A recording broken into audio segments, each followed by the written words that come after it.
கோயம்புத்தூர் ஏர்போர்ட்டுக்கு பின்னால் ஒரு 300-400 ஏக்கர் ஆழ அரவமற்ற முட்புதர்களால் நிறைந்த ஒரு ஒதுக்குப்புறமான பகுதி ஒன்று இருக்குது. இந்த பகுதிக்கு தன்னுடைய காதலனோட காரை எடுத்துக்கிட்டு ஒரு கல்லூரி முதலாம் ஆண்டு மாணவி தனியாக போகிறாங்க. அந்த ஒதுக்குப்புறமான பகுதியில் நள்ளிரவு நேரத்தில் முழுசாக குடிச்சிருக்கக்கூடிய 3 பேர் இவங்களை தாக்க ஆரம்பிக்கிறாங்க. அந்த பெண்ணையும் கடத்திட்டு போய் கிட்டத்தட்ட 6 மணி நேரம் ரொம்ப புரூட்டலான முறையில் இந்த பெண் கற்பழிக்கப்படுறாங்க.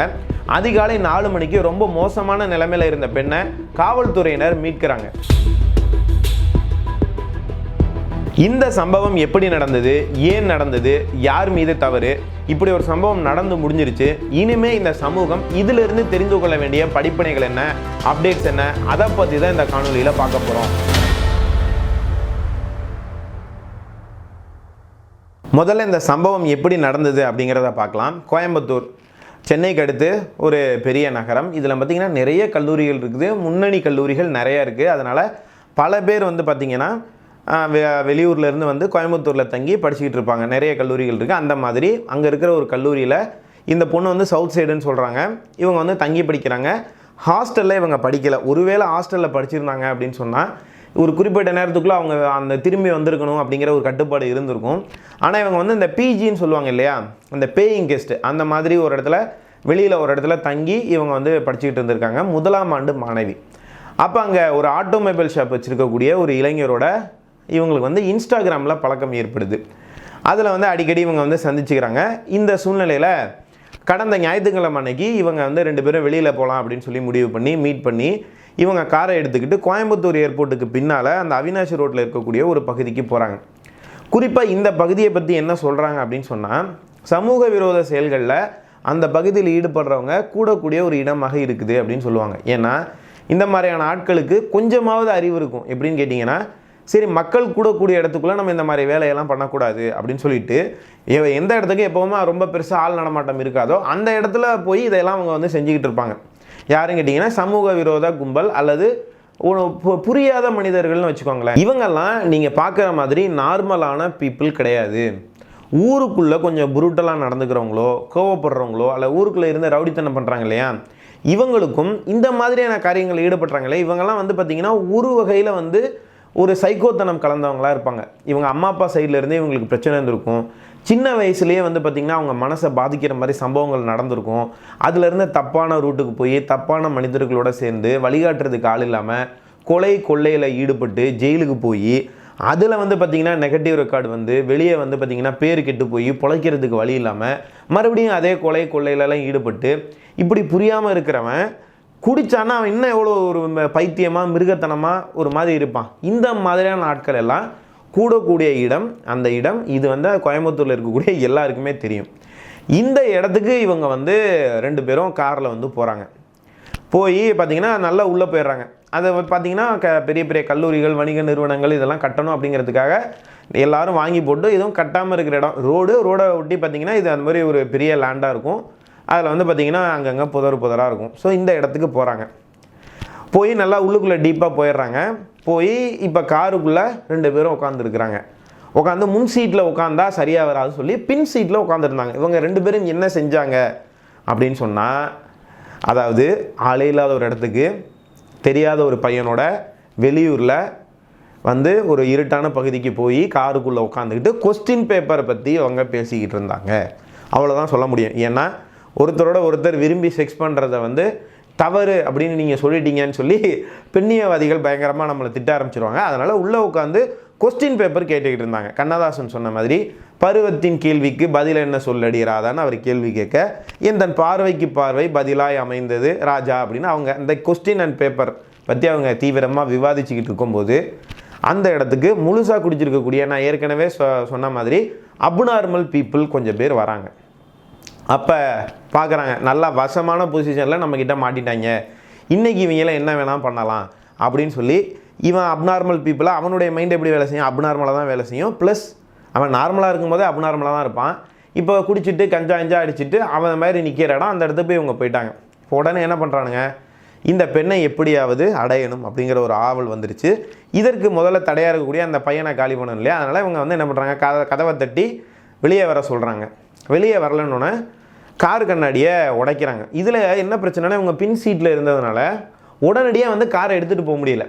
இவங்க வந்து கொஞ்சம் அட்ஜஸ்ட் பண்ணிக்கிட்டு இவங்க முன்னாடி வந்து காரை வந்து ஸ்டார்ட் பண்ணுறதுக்குள்ளே காரு ஜன்னலை வந்து உடைச்சி சாவியை எடுத்தோன்னே மொத்தமாக அந்த பையனுக்கு வந்து கண்ட்ரோல் போயிடுச்சு. அதுக்கப்புறம் அந்த பையனை தாக்குனதாக சொல்லப்படுது.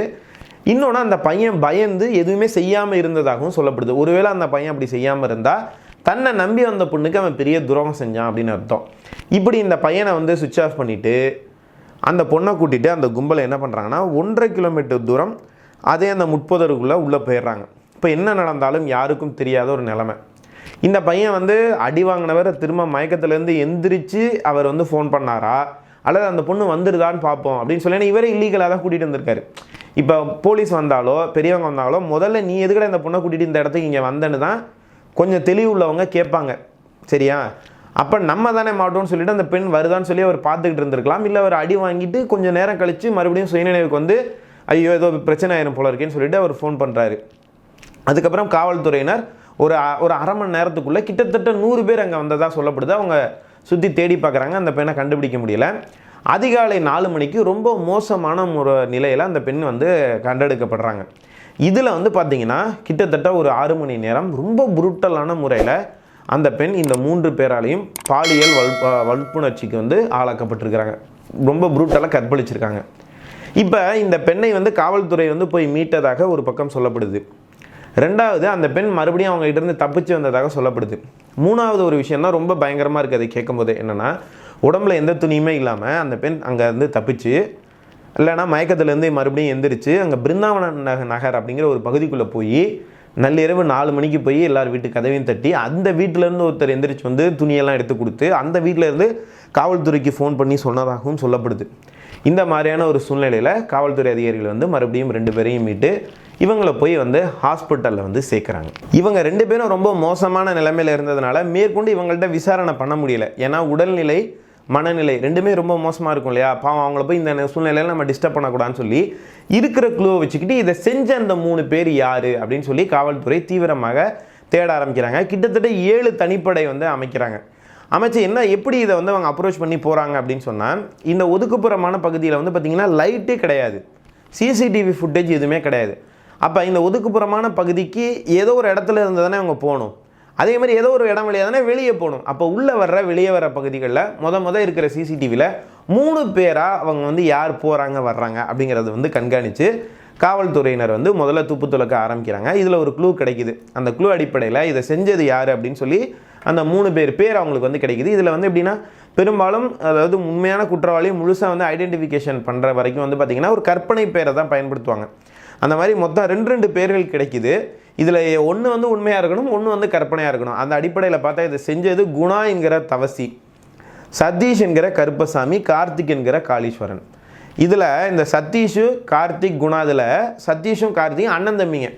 அதாவது அண்ணன் இருக்கும்போது தம்பி ரேப் பண்ண அதை அண்ணன் பார்க்க, அடுத்து அண்ணன் ரேப் பண்ணும்போது தம்பி பார்க்க, ஒத்த ரோசா ரொம்ப அற்புதமாக குழந்தைங்களை வளர்த்துருக்காமா அப்படின்னு சொல்லி இந்த மாதிரியான குழந்தைகளை ஒரு குடும்பம் எப்படி வளர்த்தாங்க, என்ன விதத்தில் வளர்த்தாங்கன்னு புரியலை. ஏன்னா அவ்வளோ வேதனையாக இருக்குது. ஏன்னா தம்பி ஒரு தப்பு இப்படி பண்ணான்னா அண்ணனாகப்பட்டவன் இப்படி பண்ணாதான்னு கண்டிக்கணும், இல்லை அண்ணன் பண்ணாருன்னா தம்பி கிடைக்கணும். 2 பேரும் சேர்ந்து பண்ணுறாங்கன்னா அவங்க என்ன மாதிரியான அப்நார்மல் பீப்புளுங்கிறத நீங்கள் யோசிச்சு பாருங்களேன். இப்போ இதை வந்து தெரிஞ்சுக்கிறாங்க. இவங்க துடியலூருங்கிற ஒரு பகுதியில் பதுங்கி இருக்கிறாங்க அப்படிங்கிறதும் இவங்களுக்கு வந்து தெரியுது. இதுக்கப்புறம் காவல்துறையினர் வந்து அங்கே போய் போலீஸ் வந்து பிடிக்க போகும்போது இவங்க புருட்டலாக தாக்கிட்டு தப்பிச்சு ஓட ட்ரை பண்ணுறாங்க. அப்போ வந்து முட்டியில் சுட்டு இவங்களை வந்து பிடிக்கிறாங்க. அண்ணனுக்கும் தம்பிக்கும் 2 புல்லட்டு. இந்த கூட இருந்தார் இல்லையா குணா என்கிற தவசி, அவர் கொஞ்சம் சின்ன பையன், அவருக்கு வந்து 1 புல்லட்டு இப்படி சுட்டு போலீஸ் வந்து இவங்களை வந்து ஒரு வழியாக கைது பண்ணிடுறாங்க. இப்படியே நடக்கக்கூடாத ஒரு சம்பவம் வந்து நடந்து முடிஞ்சிருச்சு. இது மாதிரி இன்னொரு தடவை நடக்கக்கூடாது. அதுக்கு வந்து நம்ம என்ன பண்ணணும், இதுக்கு வந்து யார் யாரெல்லாம் பொறுப்பு அப்படிங்கிறத நம்ம யோசிக்கணும் இல்லையா? முதல் பொறுப்பு இந்த குற்றவாளிகள் தான். இப்படி ஒரு மனுஷன் வசமாக மாட்டிக்கிட்டான் அப்படிங்கிறதுனால அவங்களுடைய வாழ்க்கையே கெடுக்கிற அளவுக்கு, ஏன்னா அவங்களும் மனித பிறவிகள் தானே, அப்படி ஒரு மனுஷன் பண்ணணுமா, எப்படியான ஒரு கொடூரத்தை அதுவும் அண்ணனும் தம்பியுமா சேர்ந்து பண்ணணுமா அப்படிங்கும்போது அவங்க தான் முதல் பொறுப்பு. ஆனால் அவங்க பண்ண தப்புக்கு அவங்களுக்கு வந்து தண்டனை கிடைக்க போகுது, வாழ்க்கையே போயிடுச்சு. ஏன்னா எப்படி பார்த்தாலும் ஒன்று தூக்கு தண்டனையோ ஆயுள் தண்டனையோ கொடுத்துருவாங்க. அதை தாண்டி போலீஸ் வந்து முட்டியில் சுட்டுட்டாங்க. இதுக்கப்புறம் வாழ்நாள் முழுக்க அவங்களால நடக்க முடியாது, ஒழுங்காக உட்காந்து பாத்ரூம் போக முடியாது, அவங்க வாழ்க்கை வந்து பாதிக்க போகுது. ஆனால் எந்த தவறுமே செய்யாமல் இவங்களுக்கு வாழ்க்கை பாதிக்குது பார்த்தீங்களா, இவங்களுக்கு ஒரு தவறான புரிதல் தான் காரணம். பாதிக்கப்பட்டவங்களுக்கு வந்து நான் சொல்கிறேன். ஏன்னா இந்த பொண்ணுக்கும் ஒரு மிகப்பெரிய பொறுப்பு இருக்குது. என்னன்னு கேட்டிங்கன்னா, இந்த காலத்தில் பெண்கள் வந்து ரொம்பவே தவறாக வழிநடத்தப்படுறாங்க. பெண்ணியவாதிகளால் தவறாக வழிநடத்தப்படுறாங்க. நம்ம நாட்டில் எவ்வளவோ பெண்ணடிமைத்தனங்கள் அப்படிங்கிறது வந்து இருந்தது. அதிலிருந்து பெண்கள் இன்னைக்கு மேலே வந்து அவங்க வந்து நல்லபடியாக அவங்க வந்து வாழ்க்கையை வந்து ஒரு ஆணுக்கு என்னென்ன உரிமைகள்லாம் இருக்கோ அதுபடி ஒரு பெண்ணுக்கும் வந்து இருக்கணும், அவங்களுடைய உணர்வுகள் மதிக்கப்படணும் அப்படிங்கிறது தான் பெண் உரிமை. அதை விட்டுட்டு ஒரு பெண்ணை ஆணோட போட்டி போடக்கூடிய ஒரு ஆளாகவே மாற்றுறது, உனக்கு இவன் தான் போட்டி, இவனோட சண்டை போடுன்னு சொல்லி கொடுக்கறது பெண் உரிமையே கிடையாது. ஏன்னா பெண் உரிமைக்கும் தனி மனித பாதுகாப்புக்கும் குழப்பத்தை ஏற்படுத்திக்கிறாங்க. இப்போ ஒரு இடத்துக்கு போகக்கூடாது அப்படின்னா ஒரு பெண் போகக்கூடாதுன்னு சொல்கிறாங்க இல்லையா, அதே மாதிரி அவர் ஆணையும் போகக்கூடாதுன்னு தான் சொல்லுவாங்க. இதில் எந்த இடத்துலையுமே பெண்ணடிமைத்தனம் அப்படிங்கிறது வரலை. இந்த அங்கே இருக்கக்கூடிய சமூக விரோதிக்காவது ஒரு குறிப்பிட்ட அறிவு இருக்குது, இதை நம்ம ஊருக்குள்ளே பண்ணால் பிரச்சனை அப்படிங்கிறதுனால அப்படி ஒதுக்கப்பட்ட இடத்துல உட்காந்து கஞ்சா இழுக்கிறது குடிக்கிறதெல்லாம் அவன் செஞ்சுக்கிட்டு இருக்கான், ஊருக்கு வந்து டிஸ்டர்பன்ஸ் பண்ணக்கூடாதுன்னு. அவங்கள பொறுத்த வரைக்கும் நான் ஏற்கனவே சொன்னேன், அவங்க வந்து நார்மலான பீப்புள் வந்து கிடையாது. ஒரு இடத்துல செயின் ஸ்நாச்சிங் நடக்குதுன்னு வச்சுக்கோங்களேன், ஒரு பெண்ணை தனியாக போகிறாங்க, ஒரு செயின் ஸ்நாச்சிங் வந்து நடக்குது. அப்போ அந்த பொண்ணை போய் அவங்ககிட்ட சொல்ல முடியுமா, இங்கே பேர் ஆஸ் பர் த லா பிரகாரம் நான் வந்து செயின் போடுற உரிமை எனக்கு இருக்குது, நீ வந்து ஆஸ் பர் த லா பிரகாரம் இப்படிலாம் செய்யக்கூடாது அப்படின்னா, சரி மேடம் ரொம்ப அற்புதமாக சொன்னீங்க அப்படின்ட்டு விட்டு போவேனா, நீ பேசிக்கிட்டே இரு நான் அறுத்துட்டு போகிறேன்னு போயிடுவான். அப்போ சமூகம் இந்த இடத்துல வந்து செயின் ஸ்நாச்சிங் நடக்கக்கூடிய ஒரு இடம், கொஞ்சம் பாதுகாப்பாக போங்க அப்படின்னா அப்படி போவேன், அது என்னுடைய உரிமை அப்படின்னு யாராவது பேசுவாங்களா? இப்போ உங்களுக்கு புரிய வைக்கணுங்கிறதுக்காக நான் ஒரு உதாரணம் சொல்கிறேன். இப்போ ஒரு பாலைவனம் இருக்குது, இந்த பாலைவனத்துக்குள்ளே போய் ஒரு ஆண் வந்து இந்த ட்ராவலிங் வீடியோ ட்ரெக்கிங் வீடியோ அப்படிலாம் போடுறாங்க பார்த்தீங்களா, அது மாதிரி போடுறாரு. இப்போ ஒரு பெண் போகிறாங்க, அதே பாலைவனத்துக்கு போகிறாங்க, நானும் போய் போடுறேன்னு, ஆமாம் ஆம்பளை அவன் போய் போட்டுட்டு வந்தான், உன்னால் முடியாது நீ போகக்கூடாது அப்படின்னு சொன்னால் அது பெண்ணடிமைத்தனம். இன்னொரு பாலைவனம் இருக்குது, அந்த பாலைவனத்தில் பயங்கரமான வெயில் அடிக்கும், ரொம்ப மனுஷன் தாக்கு பிடிக்க முடியாது சூட. அது மட்டும் இல்லாமல் நடுவில் ஒரு 4-5 கிலோமீட்டருக்கு வந்து பார்த்தீங்கன்னா பாம்புகளும் தேள்களும் இருக்கும், நீங்கள் எப்படி போனாலும் அந்த விடாது, அவ்வளோ எண்ணிக்கையில் இருக்குது, கடிச்சு அங்கேயே கொண்டு நீங்கள் திரும்பியும் வர முடியாது, ரொம்ப டேஞ்சரஸான ஒரு பாலைவனம், போகாதீங்கன்னு சமூகம் சொல்லுது. இப்போ இவங்க சொல்கிறாங்க, ஒரு பெண்ணியவாதி சொல்கிறாங்க, அப்படி முடிவெடுக்கிறது அந்த பெண்ணோட உரிமைங்க, நீங்கள் தடுக்காதீங்க, அது பாம்பு இருக்கட்டும், தண்ணி இல்லாமல் போய் தாகம் எடுத்து சாகட்டும், தேள் கொட்டட்டும், அது அவங்க உரிமை அப்படின்னு சொன்னால், இப்போ இந்த 2 பேர்த்தில் யார் சொல்படி கேட்டால் அவங்க உயிர் காப்பாற்றப்படும்? அதாவது ஒரு இடத்துக்கு போக வேணாம் அப்படின்னா அங்கே பாதுகாப்பு இல்லை, அங்கே ஒரு பெண் போனாலும் சாவாங்க, ஆண் போனாலும் சாவாங்க, அந்த இடத்துக்கு தான் நான் போவேங்கிறது பேர் உரிமை கிடையாது. இதை வந்து புரிஞ்சுக்கணும். அதாவது எந்த நேரத்தில் என்ன செய்யணும், அதாவது நீங்கள் ஒரு தவறான நபர்கிட்ட தவறான இடத்துல தவறான நேரத்தில் மாட்டினீங்கன்னா சிக்கல் தான். அதில் முதல் குழப்பம் வந்து பார்த்திங்கன்னா இந்த பெண்ணுக்கு இருக்குது, ஒரு அசாத்திய தைரியம். 3வது காரணம் வந்து நான் அந்த பெற்றோரை சொல்லுவேன். ஏன்னா அவங்க வந்து வெளியூருக்கு ஒரு பெண்ணை வந்து அனுப்புகிறாங்க, நான் ஆணோ பெண்ணோ அவங்க வந்து கல்யாணம் வரைக்கும் அவங்க வந்து நல்லா கண்காணிக்கப்படணும்னு சொல்லுவேன். ஏன்னா நம்ம ஊர் வழக்கம் அதுதான். நம்ம உடனே நீங்கள் வந்து அமெரிக்காவில் பிறந்தவங்க அந்த மாதிரி பேசுனீங்கன்னா அப்படி பேசுகிற நீங்கள் தான் பாதிக்கப்படுவீங்க.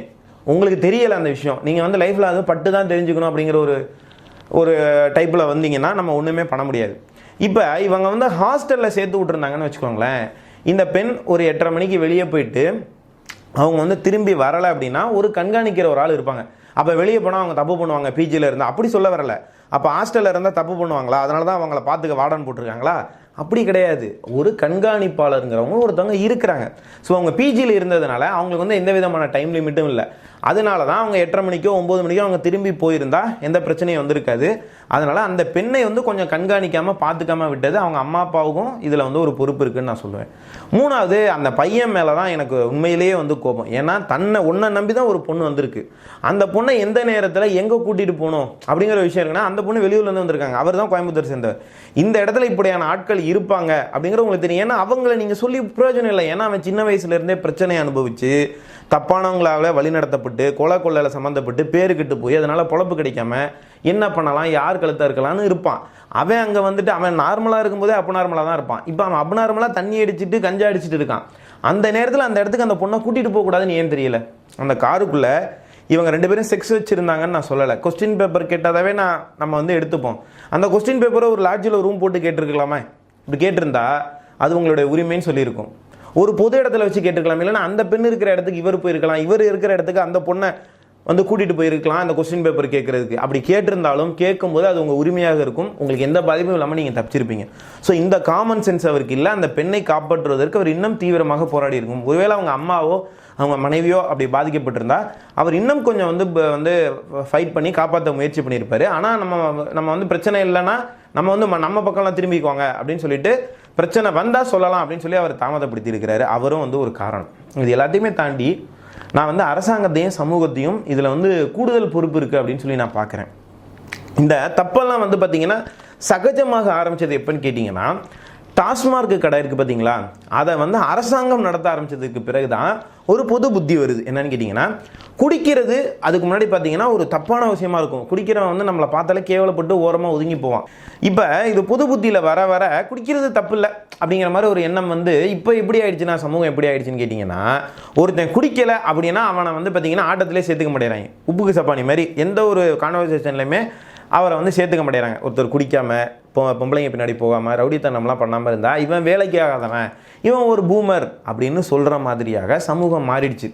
இதையெல்லாம் செஞ்சுக்கிட்டு இருக்காங்க பார்த்தீங்களா, குடிக்கிறது, ரவுடித்தனம் பண்ணுறது, செயின் ஸ்நாச்சிங் பண்ணுறது, பெண்கள் பின்னால் வந்து சுற்றுறது, ரொம்ப ஆபாசமாக ஒரு ரவுடி கெட்டப்பில் வந்து உடை அணிஞ்சிக்கிறது, கஞ்சா இழுக்கிறது, கூலி வைக்கிறது, தம்பி நல்லவர் தான் ஞாயிற்றுக்கிழமை மட்டும்தான் கஞ்சா அடிப்பார் அப்படின்ற சொல்கிற அளவுக்கு பண்ணுவான். ஏன் லிமிட்டாக தானே ஏன் பண்ணுறான், அதை யோசிச்சுப்பார் அப்படின்னு சொல்கிற அளவுக்கு சமூகம் வந்து பார்த்திங்கன்னா கெட்டு குட்டிச்சோர் ஆகிடுச்சு.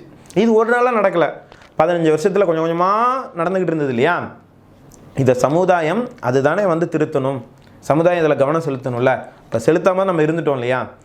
இதில் அரசாங்கத்துக்கும் சமூகத்துக்கும் வந்து பொறுப்பு இருக்குது. முக்கியமாக சொல்லணும் அப்படின்னு சொன்னால், நீங்கள் பெண்ணுரிமையும் தனிமனித பாதுகாப்பையும் தவறாக புரிஞ்சுக்கிறீங்க. இந்த இடத்துல ஒரு கோட் பண்ணுவாங்க, என்னென்னா மகாத்மா காந்தி சொன்னாராம், நள்ளிரவு நேரத்தில் ஒரு பெண் வீட்டுக்கு போய் வெளியே போயிட்டு வீட்டுக்கு பாதுகாப்பாக வந்தால் தான் நமக்கு சுதந்திரம் கிடச்சிச்சுன்னு. காந்தி எப்படி சொல்லியிருந்தாருன்னா, நள்ளிரவு நேரத்தில் ஒரு இடத்துலேருந்து இன்னொரு இடத்துக்கு ஒரு பெண் பயணப்பட்டு போகும்போது அவள் கழுத்தில் நகையும் கற்போடையும் போகும்போது அப்படியே ஒரு இடத்துலேருந்து இன்னொரு இடத்துக்கு அவள் போய் சேர்ந்துட்டான்னா நாடு சுதந்திரம் அடைஞ்சிருச்சுன்னு சொன்னார்.